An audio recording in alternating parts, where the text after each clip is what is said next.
Paul, we had to wait till 2 hours after the deadline had passed, but you got a deal over the line on deadline day. Yeah, Charlie, I think we're talking about, are we? Yeah, Sorry, I'm a bit confused. Yeah, just got another goalie to the party, to the mix. You'd be surprised to know I don't study goalkeepers. So it was someone it was brought to me by Tom in the recruitment department, liked him.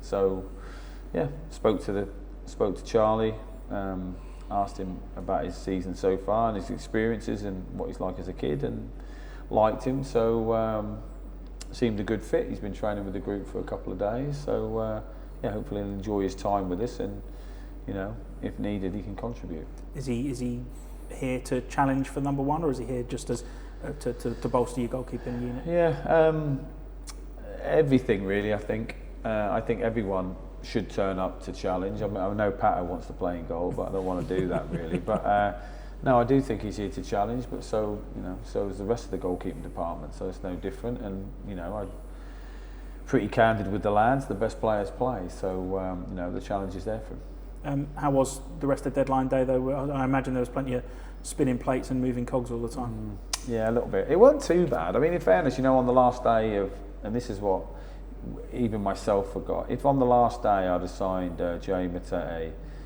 Ben Wiles and Curtis Nelson, I'd think, wowza. But the window, you know, has been open a long period, so we'd done most of our business. It was just about whether we could potentially get something else at the top end, really. Which we went for one earlier in the window, got quashed back, and then, as it always happens, the last minute, it seems to be there might be some life in it, and then, I'm not so keen on doing that, to be honest, because I like to meet the player. I hadn't met the player or anything, so it just felt like that would have been a bit enforced. So that didn't go through anyway, so no drama. There was sort of bits with our players, some were going there, then they weren't, then this and that. So there was things happening, but nothing too crazy. There was a couple of other options that we had that the recruiters really liked, but I just didn't think they improved us. So this time, we didn't take them. I think it shows the sign of the way the club is operating at the minute, though, is that you got that business done early, you got the business you wanted to do out of the way, and so it kind of made those last couple of weeks relatively comfortable for you. Yeah, really it was. Although it wasn't, because every day the recruiters would say, "Right, Gaffer, you got time for a meeting?" I'll be like, "Oh," because you still got to try and prepare the team and do your day job. It's like doing a day job and then like working in the evenings in the pub. That doesn't sound great, does it? But so it felt like a double job. So now the job's over. But you're right, we did do the work we really wanted to do, and then we were fortunate that. We did a lot. We had a bit of a dearth of it, but when we knew Joe was back quicker than expected, that took away the need for another wing back, which was good. And then obviously Rushy came back quicker as well, so it sort of allowed us to look. If we don't need to change things, don't really. I like the group. The group's chemistry is really good. We have plenty. So unless it was going to massively improve us, it's pointless. There's no point bringing up, someone who's not going to get on the bench or not going to get in the team. So so it was, so it was a good transfer window, and we did what we wanted to do really. There were no outs. You wanted to maybe lighten the load a little bit. When it comes to registrations, replays, I think you've got too many seniors technically. How does that work going forwards? Yeah, well, the outs, generally speaking, people who aren't getting game time, they get itchy. I said this to you before, I'm not trying to sugarcoat it, but they didn't get anything that they thought was worthy, which is their choice, it's their career. I'm not, pushing people out, marching them out, saying, pick your boots up, let's get out of this football club. That isn't how we run it. So, but in regards to the squad going forward, today at midday we had to put our squad in, but you only have to put in the ones you want to name. So I'll probably name 18 today, and I've still got 4 spaces for 5 players, so I can add them when I see fit. So obviously 3 are injured, so there's no reason to name any more until I have to. So that's fine. Oh, it's easy enough then in that sense, isn't it? As and when those guys come back in the March window. Yeah, and if I need, of the two that I don't name who are fit, if I need to play them and I have to play them or need them, then I'll have to name them, and then, whoever's the last one to get fit, I might have to, leave out the squad, which isn't my intention currently. I'm expecting to have at least 66% of them back, probably in about 4 weeks, hopefully. So that might be exaggerating a little bit, but if I can get Nathan Kane back in March, and then it's just Will, and we'll see how he's getting on. But hopefully I'll have access to all of them soon. Transfer window normally brings about some silly season rumours. We've been treated to a real good one this week of apparently MK Dons are interested in re-signing Dele Alli. Any truth to that, or is this as news to you as it was to us? Well, fortunately, you sort of hinted at it before this interview, so my answer will be the same as it was then. I haven't heard anything about it, and people can watch all my interviews. I never tell porky pies or get people excited unnecessarily. I'm quite a straight batter, but there's absolutely no truth unless I leave here and the owner goes, "Paul, can I have a word?" There's a car in the car park. That's Dele Alli's car. I've heard nothing. I haven't spoke to him. I don't know him. We don't know each other. We don't have phone numbers. There's no text banter. I haven't seen him on the training pitch. He hasn't asked to walk my dog. I don't. Honestly, there's no. He's not done any of the groundwork. No. And if you want to come here, it doesn't matter if you're obviously one of the best players this club's ever had. You still have to at least try and walk my dog or something. You got to try and get on the good side of me somehow. So no, I don't know who started that rumour, but you're right.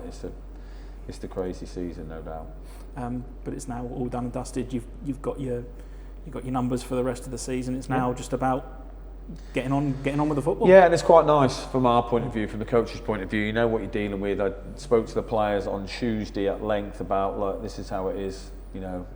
Everybody in the room will play a part. Everybody has played a part. I've got all the injured lads in, and just saying, look, there's no more what's got to happen, this, that, none of this sort of grey area. This is us, and we've got 17 games to try and make something pretty magical happen. And what I do know is there'll be weekends when we win and everyone wins. There'll be weekends when we lose and everybody wins, and vice versa. It will be up and down around the corner. So a week ago, we were second. We draw away at Grimsby, which normally doesn't look a bad result.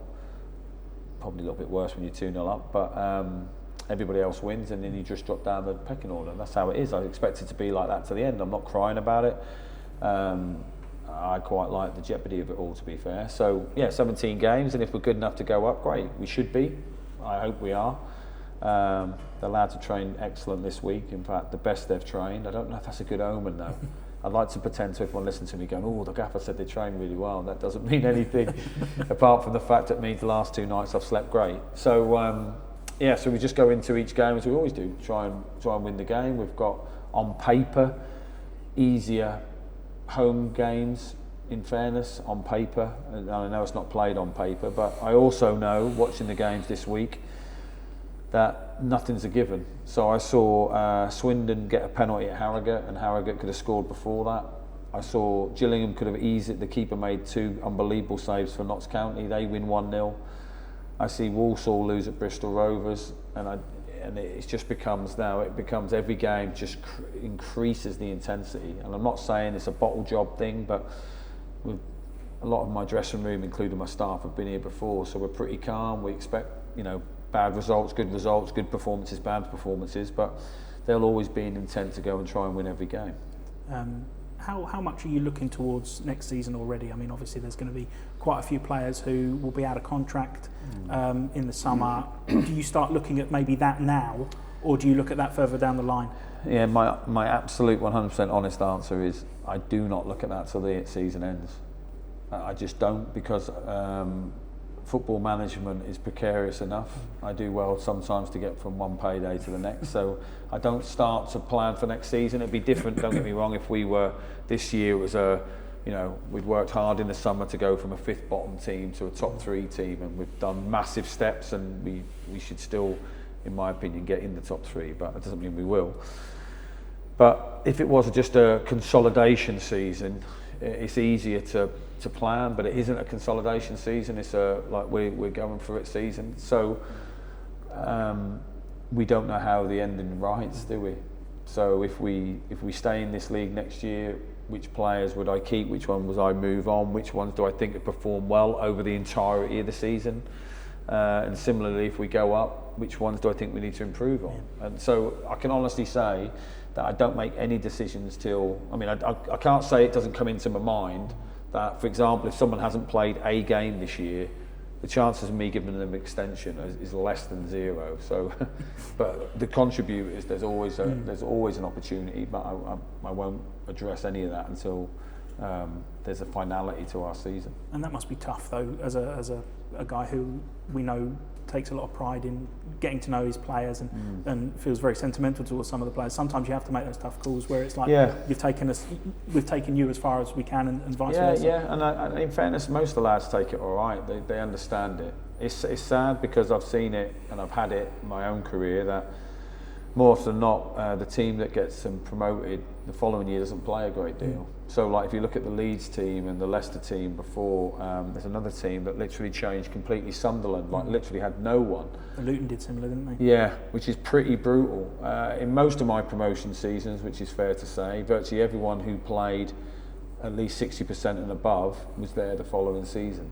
The ones below that, that's a different conversation. And what I do understand is, and it is harder the lower you go down.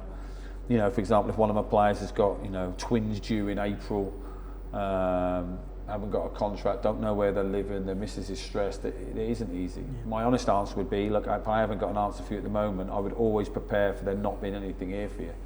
So at least your agent can work his chuff off now, trying to get something sorted for you, train really hard, get as much game time as you can and perform at the level, and hopefully there'll be something here for you, but I would always tell you to prepare there isn't. And you're right, I don't like it. I would go as far as to say I absolutely detest it.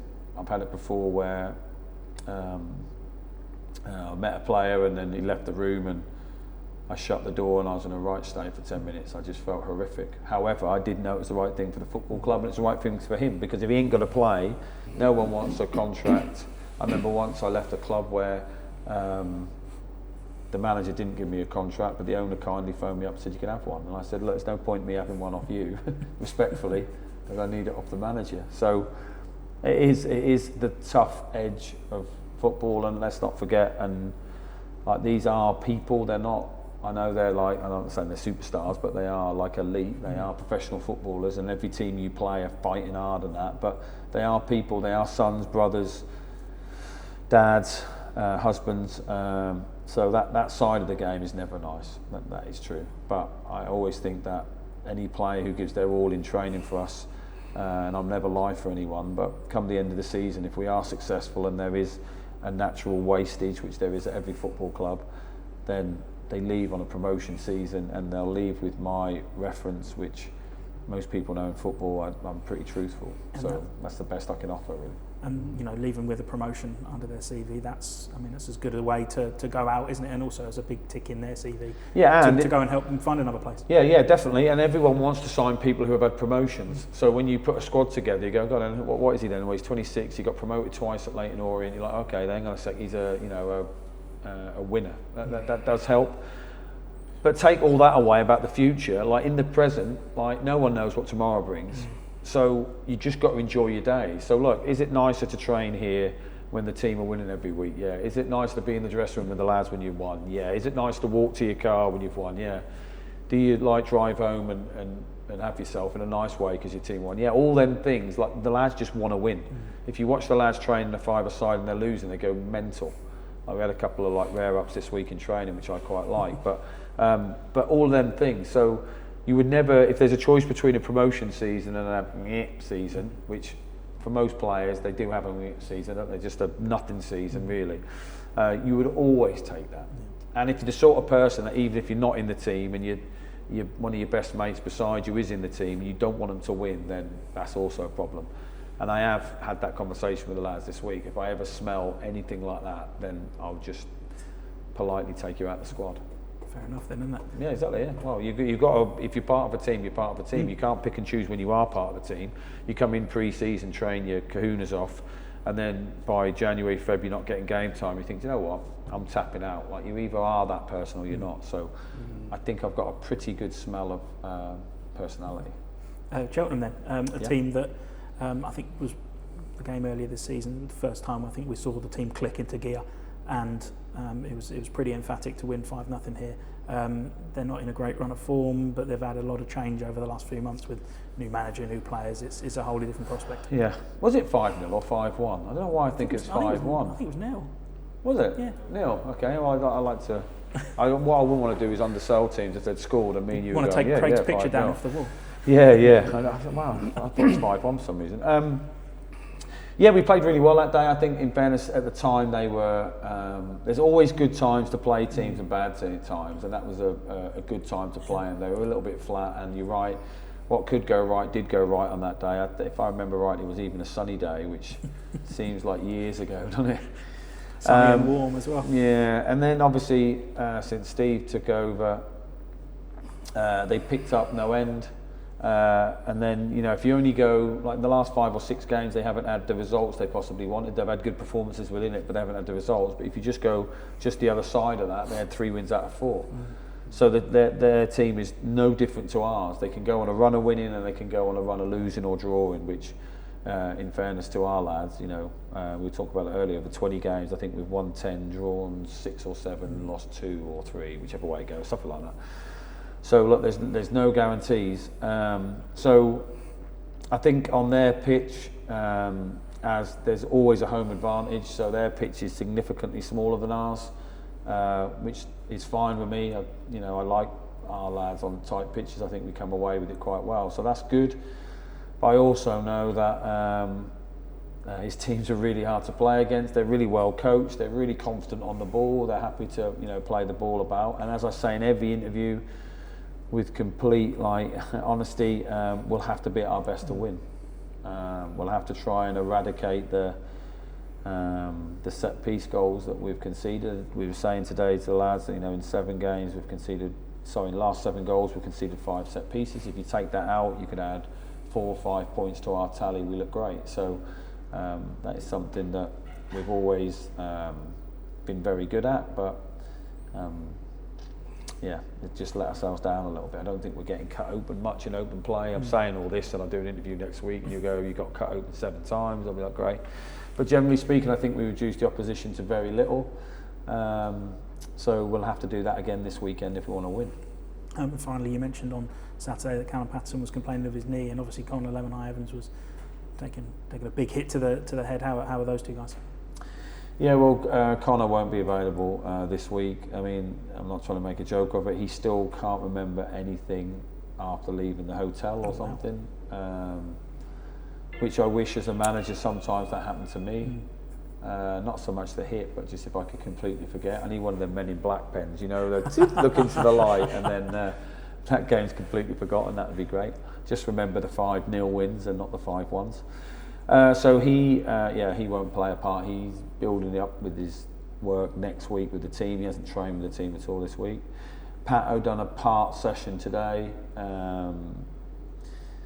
It's hard to tell with Pato. He's not the most fluent of trainers, I think is the nicest way to put it. So I can't come here and say, look, he looked amazing in training, because he did not.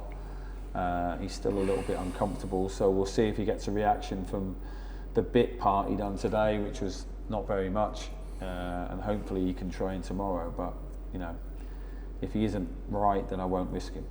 Simple as that. Thanks, Paul. Thank you. Paul, you've covered a bit of this in the last few weeks, so apologies. But how do you sum up last month? How was January for you? I think good. I think a bit like my school report, really. Shows real promise. Hilarious, but good, but could be better, I think.